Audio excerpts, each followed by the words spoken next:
rise to support the bill, the Maternal, Newborn and Child Health Bill 2023. First of all, I congratulate and thank the mover for this well thought out bill, which is long overdue. Pregnancy is not a disease, but this country has made pregnancy to be a disease. That's why women are dying of pregnancy. Pregnancy is a primary healthcare issue that is very well located within the counties. And if anything, if there's any component of healthcare that counties are supposed to address, for me, it is maternal health.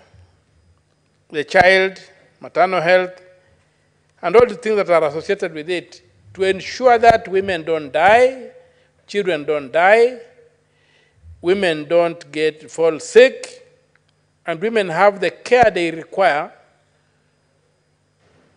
to bring in new members of the future of this country into life.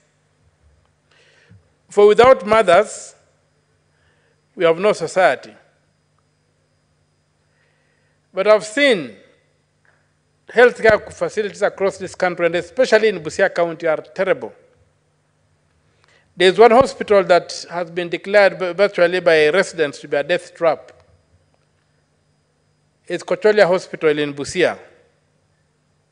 The rate at which women die in that hospital is unacceptable. Not that any death is acceptable, but this one is alarmingly unacceptable. And so I pray that this bill should get the support it requires. And I want to associate myself with the sentiments of the Honorable Senator Khalwale as regards the various amendments he has proposed. I would only want Senator Khalwale to distinguish between a miscarriage and an abortion. We cannot afford to be not clear on that particular subject, which has got both moral and health connotations. An abortion is an intentional act. A miscarriage is not. There's nothing like a natural abortion. You can have a miscarriage, a pregnancy can be terminated prematurely by natural causes. That's not an abortion. An abortion is a deliberate decision to terminate life, which in the Constitution of Kenya 2010, I think it's Article 26, life is recognized as beginning from conception. So if life begins at conception, then you cannot have extrajudicial termination of that life. It cannot be terminated by doctors. It can only be terminated through a judicial process. Secondly, this House has no capacity to debate the question of abortion in the Republic of Kenya. The question of abortion was put to the people of Kenya when the Constitution was being reviewed, and it was rejected. Therefore, if this House would like to discuss abortion, it may not do it by an ordinary bill like this one. It must move it by a special bill under Articles 255 and 256, or through a popular initiative under Article 257. And because it concerns the right to life, which is in the Bill of Rights, then it's entrenched, is an entrenched provision that will require a referendum. So whereas I support Senator Khalwale's sentiments on miscarriage, the question of abortion, that being the intentional termination of the life that begins at conception, is beyond the ambit or the reach of this bill. And I would request that the mover distinguishes between an abortion and a miscarriage, which would need to be addressed. Secondly, I support the issue about assisting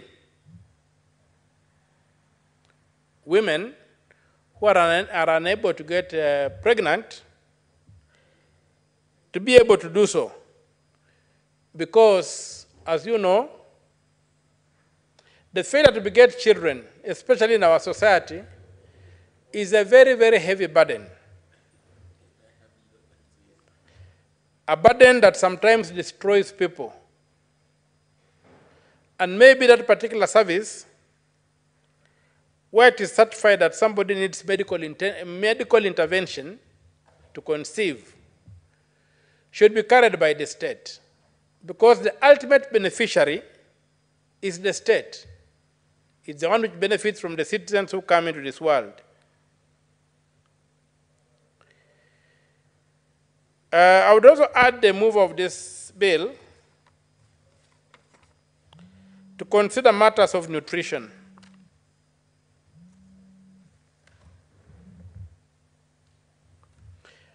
Of the newborn babies, because basically we need to create an environment where it is possible to transmit life effortlessly. And it would be upon the state for me to provide for a newborn baby with the basic necessities for the baby to learn to lead a healthy life. Beyond immunization and various vaccinations, to be given basic nutritional requirements for the development of that baby into a functional human being with all capacities going. Another question, and so before I go there, and therefore, that would require for some support towards those households that do not have enough to provide for that child through some rations or something. The other issue is the loss of life, not as a result of the mother not being able to deliver or that, but as a result of either the nurses or the midwives being overworked or being negligent. There have been very many cases of the loss of both mother and baby due to the negligence of nurses, for whatever reason, and midwives. So there would be need to also secure that space and make sure that there's a mechanism of monitoring and ensuring that live births are not lost, and mothers who have succeeded in giving birth are not lost.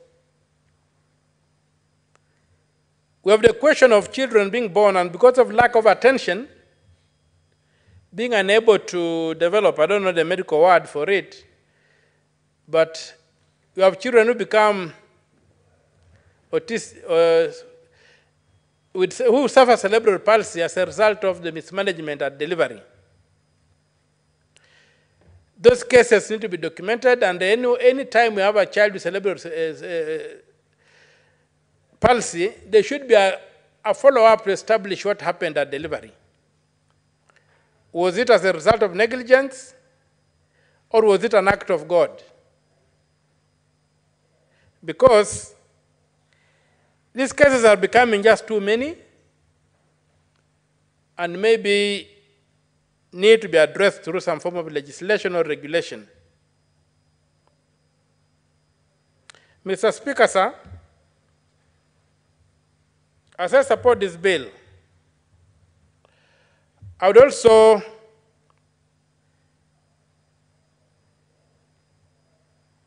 call upon the medical fraternity to tell us why the standard form of delivery has become cesarean section today. Why don't we have as many natural births as there used to be? Some of us, like me, I'm told I was just born at home. I did not benefit from my hospital. Now, why is it that today women are being opened up left, right, and center? Every birth you hear is cesarean section, cesarean section. Maybe the move of this bill should give us a procedure of when a woman should be sent to cesarean section. It must not be the first line of delivery. It has become too common. We know there is money in it, but money should not be the motivation of some of these things. So, Mr. Speaker, sir, this is a very, very important motion.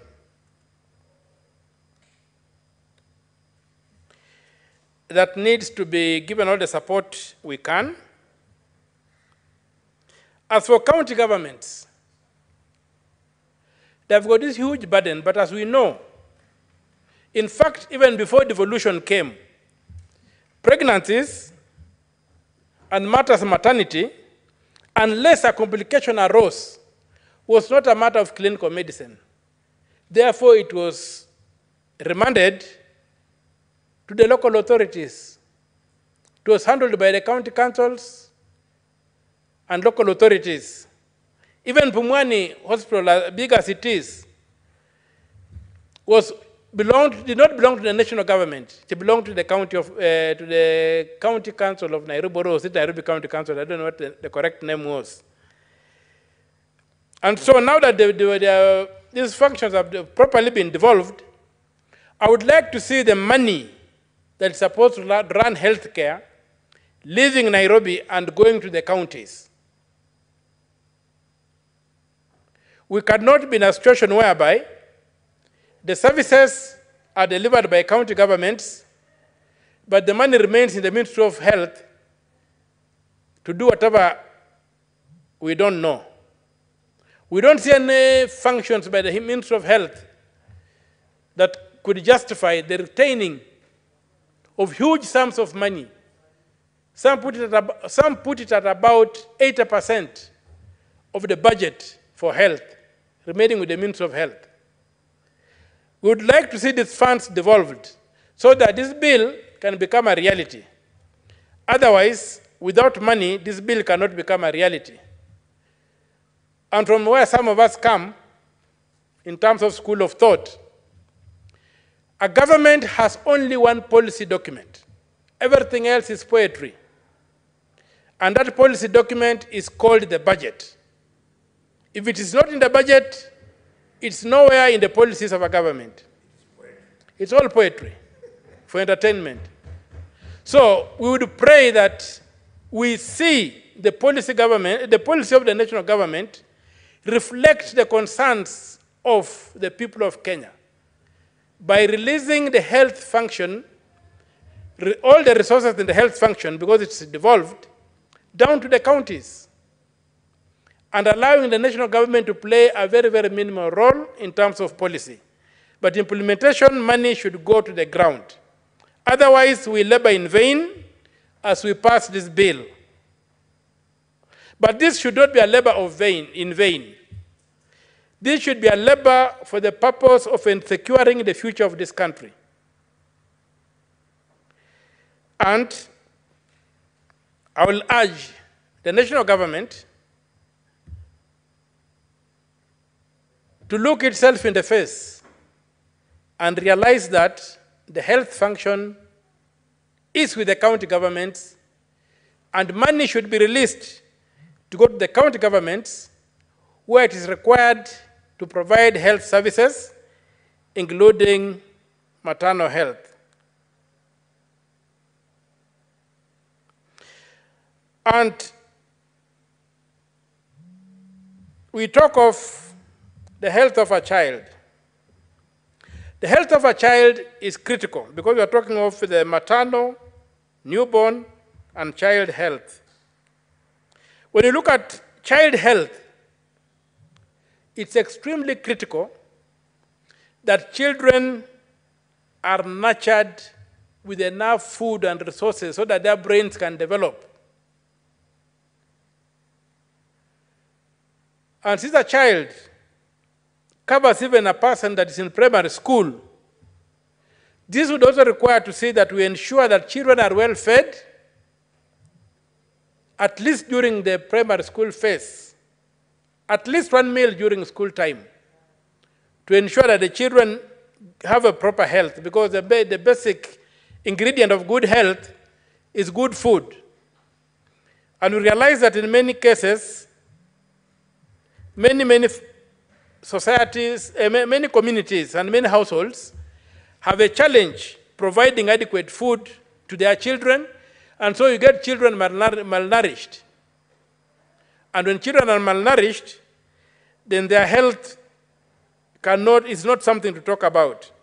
So this side of child health, I would ask the mover to consider the nutritional side quite a bit, so that nutrition becomes a foundational ingredient of this bill. Nutrition of newborns, nutrition of children, and the nutrition of pregnant mothers. Because if the mother does not have proper nutrition, then that pregnancy cannot result in a bouncing baby. The baby will be stressed from the beginning due to the denial of necessary nutrients. So with those few remarks, Mr. Speaker, sir, I move to thank the mover of the bill. And on top of that, I also want to thank, in very colorful words, Senator Okiya for the very, very informed contribution he has made to this bill, except for his failure to distinguish between an abortion and a miscarriage. And I hope you'll understand that a miscarriage is not an abortion, and an abortion is not a miscarriage, because one is intentional, the other one is an act of God. With those few remarks, Mr. Speaker, sir, I support the bill. Thank you, Senator Omtatah. Senator Manzo Daniel, what is your intention on this screen? I had not yet contributed to